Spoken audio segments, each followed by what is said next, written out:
nangyari sa inyo ni Clarissa kanina? Ba't pareho kayong wala sa mood? Nag-away ba kayo? Hindi. Ano kasi, pagdating ko sa kondo, ang gulo. Oo. Napagsabihan ko. Oo, okay lang naman. Tama naman yun. Kaso, may nasabi akong hindi maganda.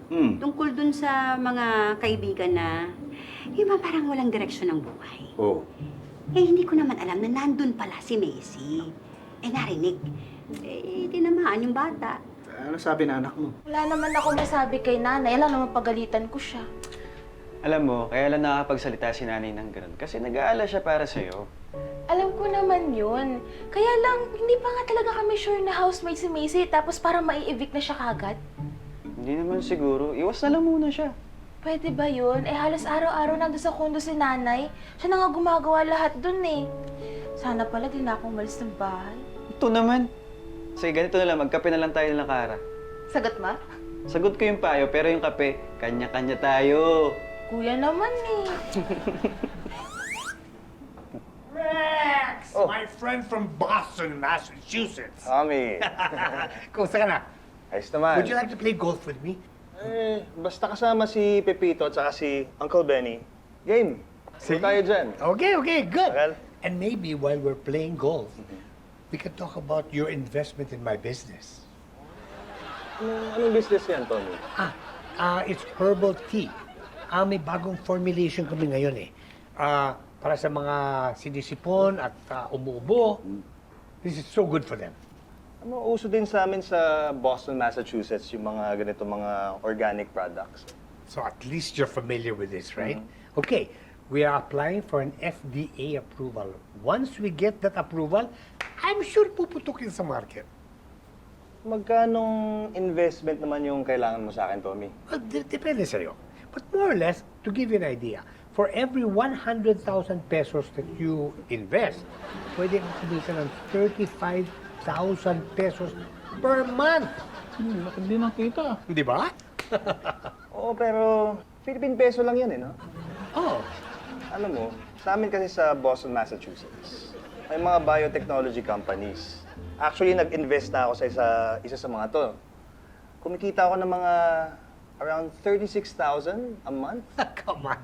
That's only a difference of 1,000 pesos. US dollars. 36,000 US dollars. Ang laki rin pala, no? Itong gamot na to, doon sa Massachusetts, sa Boston. Oo. Tama. Clarissa, alam mo ba? Sa una lang naman mahirap yung adulting eh.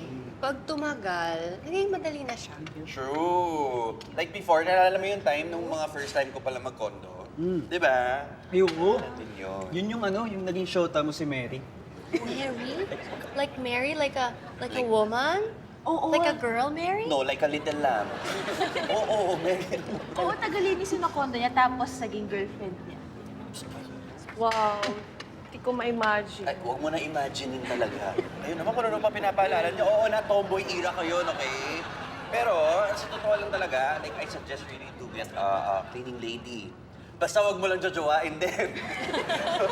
Baka naman di ka siya sa allowance namin yun. Okay naman ako maglinis eh. Yung pagluluto lang talaga, di. You know what you can do is, you can show Tita Elsa na you and Macy, maayos yung kondo nyo na kayo lang dalawa. Pero, ilatag mo ng maayos. Kasi baka iniisip ni nanay, na-employan siya ka ni Macy, kaya ayaw niya papuntahin doon. Oo, parang hindi pa naman ganun kabet ni tita tong soon-to-be roommate niya. Yeah. Okay. So far. Oo, kasi pasaway si girl, so far. Hindi naman, magulo lang talaga love life mo. Ay, ba't sabihan mo siya na ayusin yung love life niya para umayos din yung buhay niya? Oh, are you ready na to talk to Tita Elsa? Naku po nga alam sasabihin ko eh. Oh, practice ka na. Uy, dahan-dahan sa kape, girl. Baka mahalalo kang kabahan dyan. Baka ano eh. But actually, I wrote something down for you. Mom, I just want to tell you na I'm not a baby anymore. I'm a young woman now and I need my space to grow. Alam mo, okay naman, pero sana dapat yung pagkasabi mo niyan, parang kara ka rin. Parang, Mom, I just want to tell you that I'm not a baby anymore. Grabe not that arte naman eh. Huh? Sofer. Oh. Oh.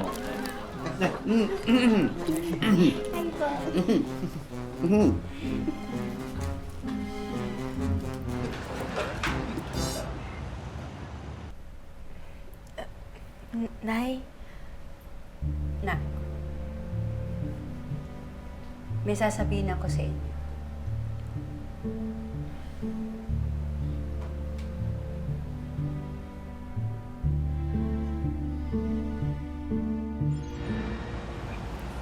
Sa loob ng isang linggo na lagi akong nandito, inobserbahan ko kayo.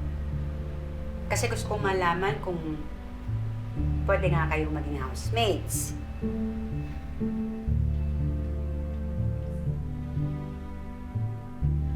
Gusto kong sabihin sa'yo na I'm sorry. Kasi hinusgahan ka agad kita. Hindi kita binigyan ng pagkakataon na ipakita kung sino ka talaga. ano pong ibig niyo sabihin, Nay? Walang may isip! Congratulations! Housemates na kayo! Mula umpisa hanggang dulo ay nakita natin kung paano sila mag-collab para magawa ang mga tasks sa bahay. At ngayon, nagbunga ang kanilang tiwala sa isa't isa and we are, we are making history here as we make the big reveal of our big winner duo, Claracy!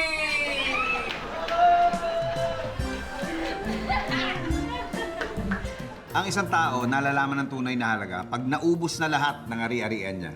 Mas okay nang magkamali kung matututo kang magpakumbaba kaysa may naabot ka nga sa buhay, naging mayabang ka naman. Hindi naman kailangan maging mayabang eh. Hayaan mo nang yung ibang tao magyabang kung meron ka mang ipagyayabang.